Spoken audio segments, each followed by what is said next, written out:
This is the Planning Podcast, and I'm Richard Kimblin. Welcome.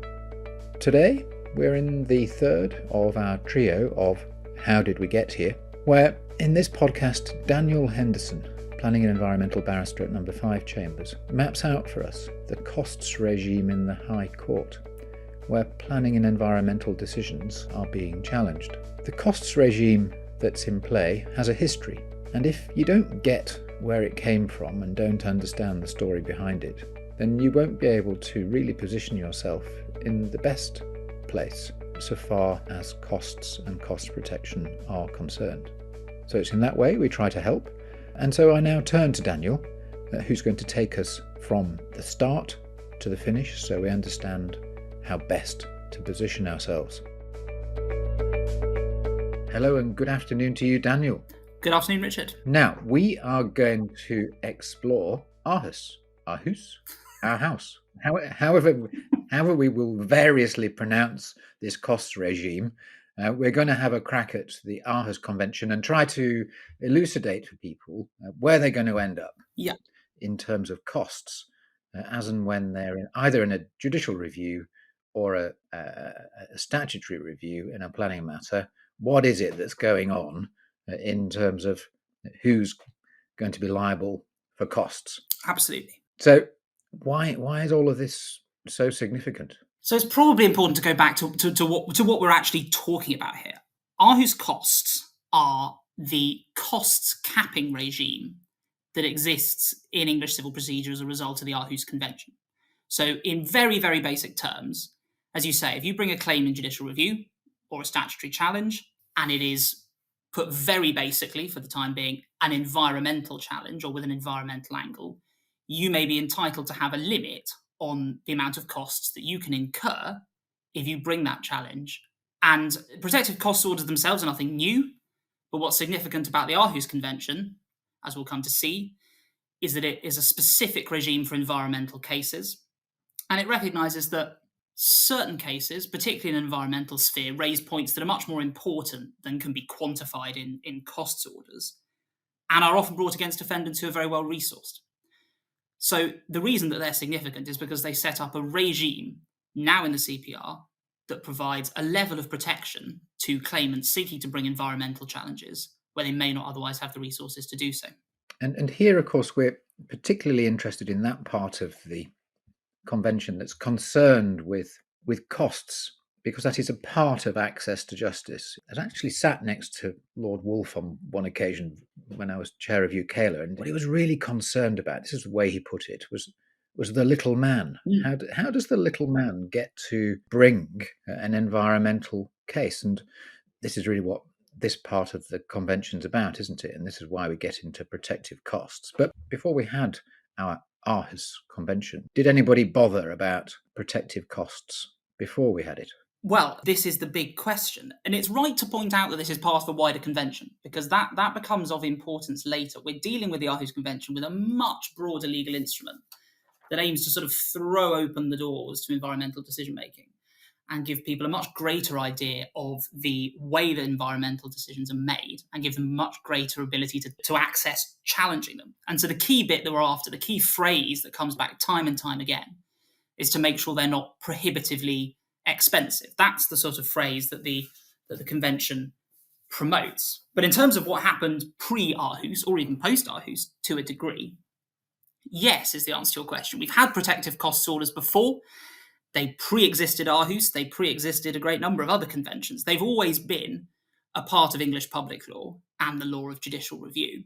Aarhus itself was ratified at some point in the start of 2005, about February 2005. But domestically, that doesn't mean anything until it's incorporated, because we have a system of law whereby international treaties do not become binding in domestic law until Parliament says so. So prior to Aarhus and prior to Aarhus being implemented, the principles for protective costs orders were exactly the same for environmental cases as they were across public law.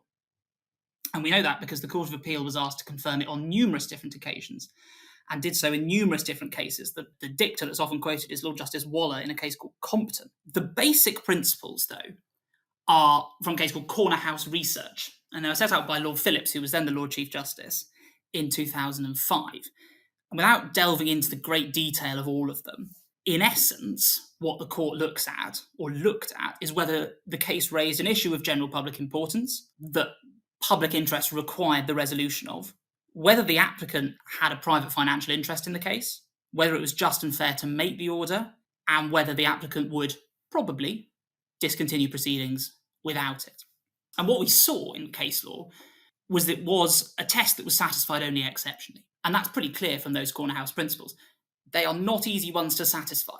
And so the reality was that while protective costs orders existed, they were limited to a very, very small subset of cases that raised really burning, difficult questions of law, and which made no distinction at all between environmental cases and any other kind of judicial review challenge. Let's take ourselves on a little bit further through the early 2000s. And prominent judge at the time, Lord Justice Sullivan, for reasons and with authority that nobody can ever really recall, that he conducted a review of environmental litigation. Yes, he did. Nothing to stop him reviewing that, and you just went on and did. So why was he bothering to do that? What was going on that made it worthwhile having Sir Jeremy Sullivan investigating this? Yeah, I think it is worth saying, if you're looking for the main character in the Aarhus Costs movie, which no doubt is in the pipeline, it is Mr. Justice, then Lord Justice, then Sir Jeremy Sullivan. His review in 2008 was actually, as you say, Rich, a much wider review of environmental litigation more generally. But one of the questions he set himself to consider, someone set him to consider, was whether the current approach to costs was compliant with the Aarhus Convention. And he reached the conclusion that it wasn't. And in essence, his concern was with those corner house principles that we spoke about a minute ago. He saw the requirement to establish an issue of general public importance as being much too high a bar, because the way it was applied, particularly by the High Court in practice, was to look for a difficult or complicated point of law, or a point of law that hadn't been resolved before, and establish the test on that basis. And while that may be very interesting, it's not of much help to people on the ground who may be bringing important environmental claims that aren't absolutely legally groundbreaking. So he recommended a series of reforms. He also identified a problem that we'll come back to, which is, what do we mean by prohibitively expensive? Who are we talking about when we say the cost is prohibitively expensive? And he again had a go at answering that question and suggested the ordinary member of the public, and that's a test that we'll come back to talk about in a minute. But in essence, having looked at the regime and looked at Aarhus, he established that there was quite a significant problem with applying corner house research given the Aarhus Convention. Okay. Was he successful in identifying, I think you were hinting there, identifying exactly how much the ordinary member of the public should be able to cough up? It's not an easy test to apply, is it really? As we'll see when we come on to talk about some of these other cases, there's an enormous number of different ways that one can interpret prohibitively expensive. And we had a great series of litigation, known as a case called Edwards, which we can talk about now, given it crops up. Something of a saga. Went to the ECJ, went to the Supreme Court and to the House of Lords. The sort of genesis of the case is fairly dreary and ordinary cement-making works in Rugby, who decided to modernise, and as part of that process, sought to apply for a permit to burn old tyres, effectively. And the Environment Agency granted that permit. A challenge was brought by Mr. Edwards by way of judicial review. It went all the way through to the House of Lords, who dismissed the appeal and dismissed the challenge. Why we care, and why that's a significant case, is that as part of the House of Lords order dismissing the challenge, they also refused to make a protective costs order in favour of Mr. Edwards, who actually by then had dropped out of the case and another local resident had taken over, but we won't get into that now. So the costs bill at the end of it was £90,000, which for a local resident challenging that kind of decision is a very significant amount of money. The case went off for detailed assessment. The Supreme Court costs officers took it upon themselves to say, well, we have the Aarhus Convention, which by now had been implemented into EU directives, and said, well, we think that there ought to be some reductions made for that. And so took it upon themselves to disallow specific elements of the costs budget that they felt were too high. That, unsurprisingly, got sent back to the Supreme Court, and a panel of 5 Supreme Court judges, as they were by now, because this straddles the Constitutional Reform Act, said, firstly, you can't have costs officers dealing with that sort of thing, but were concerned about what the test was for prohibitively expensive. Referred the case up to the European Court of Justice, who, with their customary swiftness, gave judgment about 3 years later, and gave a few interesting points that now are the absolute backbone of the CPR regime. So when you look at CPR Part 46 now, a great many of the tests and principles that you see enumerated there come from this ruling from the European Court of Justice. So firstly, what does prohibitively expensive mean? Well, it means partly subjective and partly not. Part of it involves looking at the applicant's resources, and part of it involves looking at whether it's objectively unreasonable, looking at a wide variety of different factors, including the merits of the case. Other important bits and pieces of guidance were handed out, not least that in the case of applicants with limited means, the ECJ said that costs in certain circumstances must be reduced further. They didn't go on to say how much, when, or anything like that, but we have there the sort of framework of the principles that we now see in the CPR. So a very significant case that we can see reflected in Part 46 as it now is from way back then. What you've done there so clearly is you've drawn our attention to the case which has produced the rules. And what you're saying is, if you want to sort of start off now with what the law is now, you would start in what the civil procedure rules say. And then if you asked yourself the question, well, who thought these up? The answer takes you back to Edwards. And it's essentially what came out of the European Court of Justice telling the Supreme Court what it thought prohibitively expensive meant and how you should go about applying that. Absolutely. That makes it quite important, doesn't it? If you're in a case like this and you really want to understand what those rules are about, you need to go and read Edwards. Absolutely. Edwards is an essential case, not least because, as with all of these preliminary references in the ECJ, there's a huge amount more detail and a huge amount more explanation than could ever be captured in a series of short, basic rules. So absolutely the case to go to. If you're looking for any detail, and as we'll come to, detail in certain parts of Part 46 is lacking, that's where to go. And this is practically really important, because if one side wants to have a go at another side, either on the basis that they disagree about how much money they've actually got available, how important the case really is, whether the case has got anything to do with them, private interests, that's the sort of material that you're going to need to turn over and decide whether or not you're either going to push one of those points or whether you're going to defend one of those points. And that's really what's going to inform these early skirmishes that might happen in a JR or a statutory challenge. Absolutely it is. And as we'll come on to discuss, there's not an awful lot of authority in some of these areas. And so Edwards may be your only and your best bet. And it's probably worth setting out, now you raise it, where we are now and how we got there with the CPR itself. So the first set of CPR rules on Aarhus costs specifically was introduced in April 2013. Not actually all that long after the case came down from the ECJ with all of that information. It's taken a bit of time, it's fair to say, to get Part 46 in the shape that it now is. Initially, in April 2013, it was fairly skeletal, and perhaps most pertinently and most problematically, applied only to challenges brought by way of judicial review, not challenges brought under Section 288 or indeed any other planning act for that matter.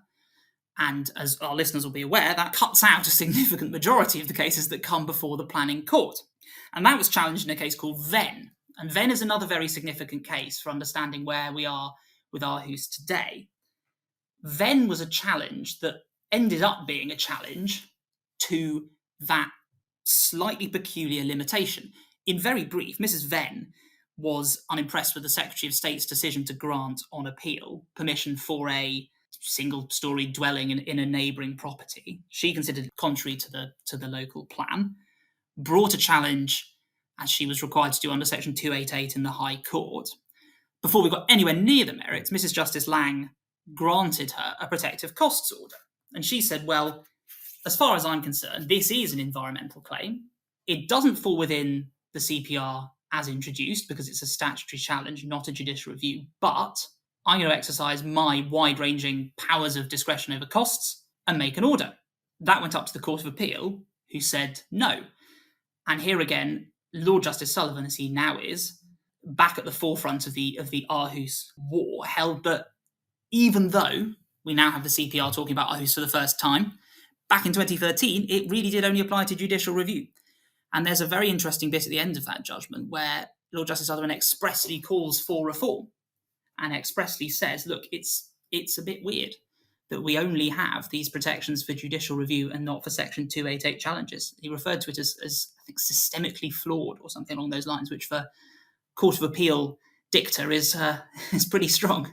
So it's changing really quite substantially as we go along through this story, isn't it? It is. We were at a point where it was only in the case law. Then we got a convention, and then we got some rules, but the rules only applied to half the relevant material.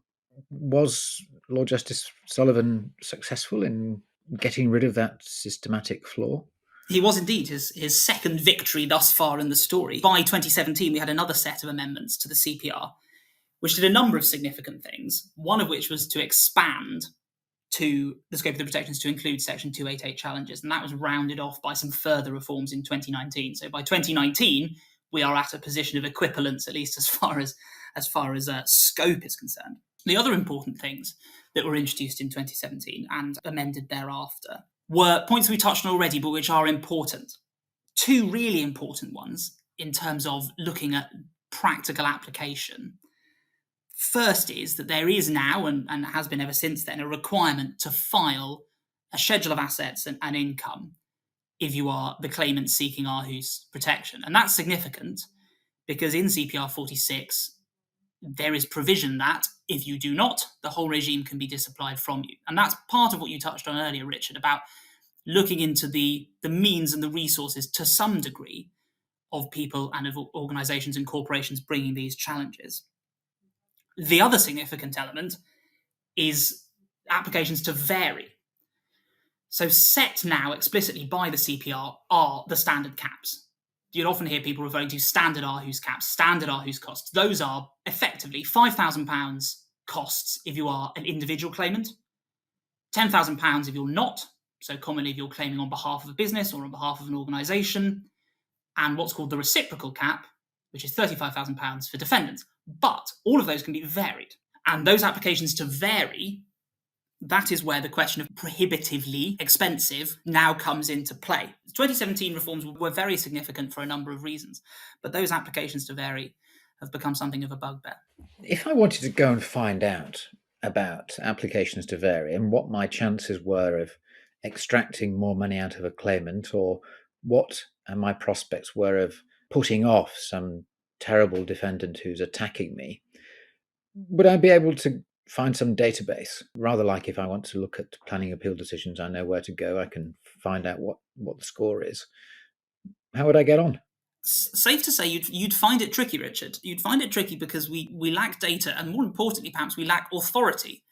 If you put into Westlaw or whatever your chosen research platform is, any search that tries to get you to any authority on how the courts approach applications to vary, you don't get very far.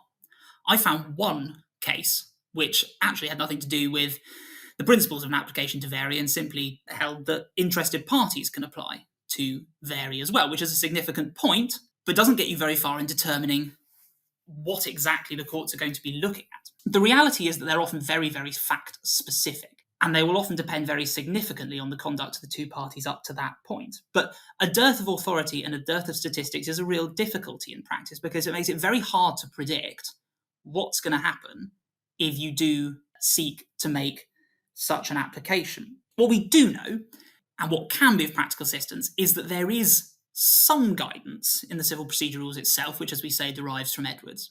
So we know that the tests the courts are going to be looking at, and in the context of objectively unreasonable, which, as I say, is that sort of second category of prohibitively expensive, to go from phrase to phrase, there is a list of factors in the CPR that tell us a little bit about where that's coming from. So the starting point, as with all of these applications, is to go and have a look at the CPR itself, because that will get you some chunk of the way.